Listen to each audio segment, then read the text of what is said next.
The UN children's charity UNICEF Australia warned the law was no silver bullet against online harm and could push kids into covert and unregulated spaces online. It is due to come into effect after a year. Prime Minister Anthony Albanese said the age limit may not be implemented perfectly, much like existing restrictions on alcohol, but it was the right thing to do. The crackdown on sites like Facebook, Instagram and X would lead to better outcomes and less harm for young Australians, he told reporters. Platforms have a social responsibility to make children's safety a priority, Albanese said. Social media firms that fail to comply with the law face fines of up to $50 million, $32.5 million United States dollars, for systemic breaches. TikTok said it was disappointed in the law, accusing the government of ignoring mental health, online safety and youth experts who had opposed the ban. It's entirely likely the ban could see young people pushed to darker corners of the internet where no community guidelines, safety tools, or protections exist, a TikTok spokesperson said. Tech companies said that despite the law's perceived shortcomings, they would engage with the government in shaping how it could be implemented in the next 12 months. The legislation offers almost no details on how the rules will be enforced, prompting concern among experts that it will be largely symbolic. Members of the public appeared doubtful.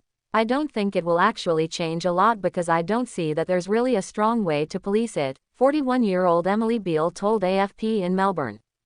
Arthur McCormick, 19, said some things he had seen on social media when he was younger were sort of traumatic. I think it's good that the government is on this ban. But in terms of enforcement, I'm not sure how it will be carried out, he said. Meta, owner of Facebook and Instagram, called for consultation on the rules to ensure a technically feasible outcome that does not place an onerous burden on parents and teens. Exemptions will likely be granted to some companies, such as WhatsApp and YouTube, which teenagers may need to use for recreation, schoolwork or other reasons. The legislation will be closely monitored by other countries, with many weighing whether to implement similar bans. Lawmakers from Spain to Florida have proposed social media bans for young teens, although none of the measures have been implemented yet.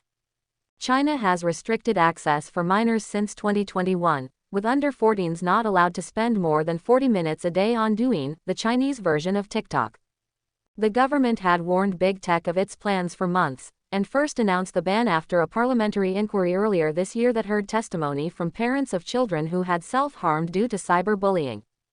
Albanese's Labour Party, which does not control the Senate, won crucial support from the opposition Conservatives for the bill, allowing it to progress quickly.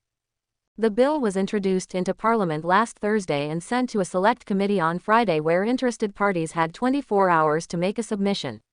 The legislation was passed on Thursday as part of 31 bills that were pushed through in a chaotic final day of Parliament for the year. Meta criticized the law saying it was a predetermined process.